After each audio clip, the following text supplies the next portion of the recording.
কল্পনা করুন আপনি সারা জীবন ৫ ওয়াক্ত নামাজ আদায় করলেন, কিন্তু কিয়ামতের দিন যখন আমলনামা হাতে পাবেন তখন দেখলেন অনেক নামাজই শুদ্ধভাবে আদায় হয়নি, কারণ আপনি জানতেনই না সূরা মিলানোর সঠিক নিয়ম। ভাবতেই কি বুক কেঁপে ওঠে না? অনেকেই লজ্জায় বা অবহেলায় এই গুরুত্বপূর্ণ বিষয়টি শেখেন না। কিন্তু নামাজ তো শুধু পড়লেই হবে না, সঠিক নিয়মে পড়াটাই ফরজ। তাই সময় থাকতে জেনে নিন ফরজ ও সুন্নত নামাজে সূরা মিলানোর সঠিক নিয়ম কি।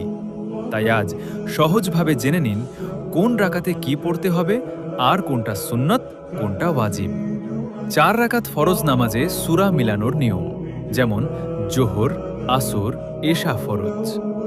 প্রথম রাকাত সূরা ফাতিহা প্লাস অন্য সূরা। দ্বিতীয় রাকাত সূরা ফাতিহা প্লাস অন্য সূরা। তৃতীয় রাকাত শুধু সূরা ফাতিহা। চতুর্থ রাকাত শুধু সূরা ফাতিহা। কারণ ফরজ নামাজে প্রথম ২ রাকাতে সূরা ফাতিহার সাথে অন্য সূরা মিলানো ওয়াজিব, আর শেষ ২ রাকাতে শুধু ফাতিহা পড়াই সুন্নত। ৪ রাকাত সুন্নত নামাজে সূরা মিলানোর নিয়ম। প্রথম রাকাত সূরা ফাতিহা প্লাস অন্য সূরা। দ্বিতীয় রাকাত সূরা ফাতিহা প্লাস অন্য সূরা। ৩ রাকাত সূরা ফাতিহা প্লাস অন্য সূরা।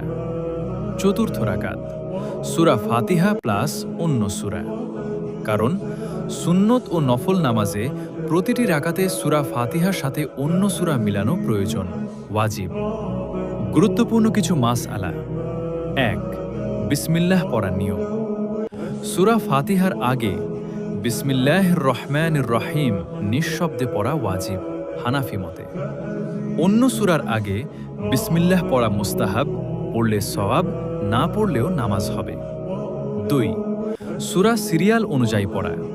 কুরআনের সূরাগুলো সিরিয়াল অনুযায়ী পড়া উত্তম, যেমন ফিল থেকে কুরাইশ থেকে মাউন। উল্টাপাল্টা পড়া জায়েজ, কিন্তু মাকরুহ, অপছন্দনীয়। ৩. তৃতীয় বা চতুর্থ রাকাতে ভুল করে সূরা পড়লে, যদি ভুলে পড়ে ফেলেন, নামাজ ঠিক থাকবে, সাজদায় সাহু লাগবে না, তবে এটা সুন্নতের খিলাফ, অপছন্দনীয়। ৪. সূরা না মিলালে কি হবে? প্রথম ২ রাকাতে সূরা না মিলালে নামাজ শুদ্ধ হবে, কিন্তু ওয়াজিব ছুটে যাওয়ায় সাজদায় সাহু দিতে হবে। সহজভাবে মনে রাখুন, ফরজ নামাজ প্রথম ২ রাকাত ফাতিহা প্লাস সূরা শেষ ২ রাকাত শুধু ফাতিহা। সুন্নত নামাজ সব রাকাতেই ফাতিহা প্লাস সূরা শেষ কথা। নামাজ শুধু পড়লেই হবে না, সঠিকভাবে পড়াটাই আসল।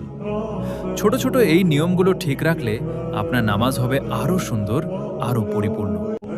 নিজেকে প্রশ্ন করুন, আপনি কি এতদিন সঠিক নিয়মে সূরা মিলাচ্ছিলেন? যদি মনে হয় এই লেখাটি দরকারি, তাহলে শেয়ার করুন। হয়তো আপনার একটি শেয়ারে কারো নামাজ শুদ্ধ হয়ে যাবে।